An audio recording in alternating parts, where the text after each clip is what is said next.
izy io matoa zany Madagasikara tamin'ity 2023 ty nampidiriny zareo ao anatin'ilay pays anaovana an'ilay enquête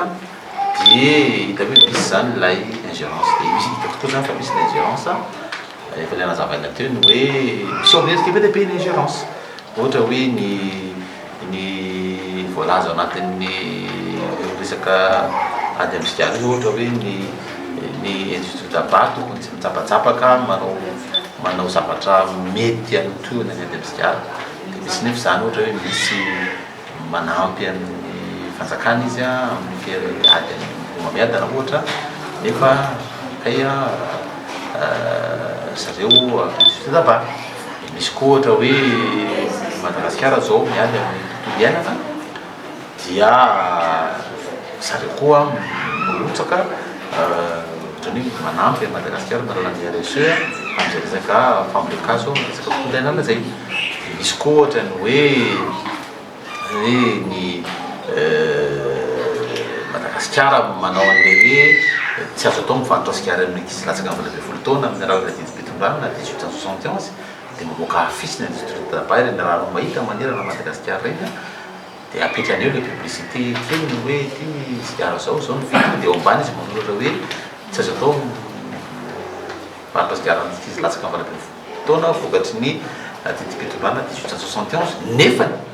didim-pitondrana 1871 tamin'ny 2003 io mihitsy no milaza hoe tsy azo atao manao publicité ao anatin'io ilay izy dia zany zao formana ingérence ataon'ny industrie tabac raha eto Madagasikara zany dia zay no nampatonga le recommandation anankidimy teo zany anisan'ny recommandation teo zany hoe tokony manangana n'ilay atao hoe code de conduite Madagasikara zay efa natao tamin'ny herinandro teo sahady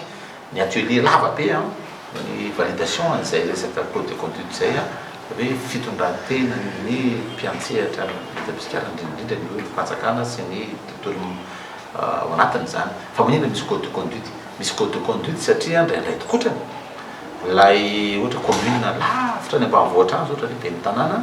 tsy mahalala akory izy hoe kay ty zavatra ataoko ty somy ataoko ty manao promotion ny lutte anti-tabac ny industrie tabac amin'ny famokarana zay efa ingérence zany zany ohatra zavatr'ohatr' zay zany le antom-pisiny le code de conduite ohatra zay koa ohatrany hoe misy olom-boafidy anankiray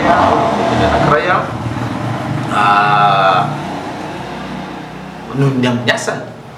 dia lasa miaraka amin'ny industrie tabac izy zay lasa favoriser an'ilay industrie zany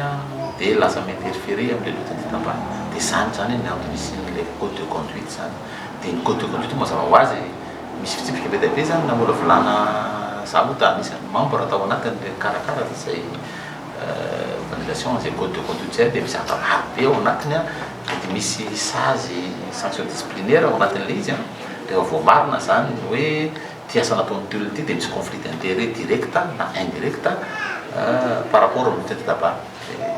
fiatsika nataon'le olona zany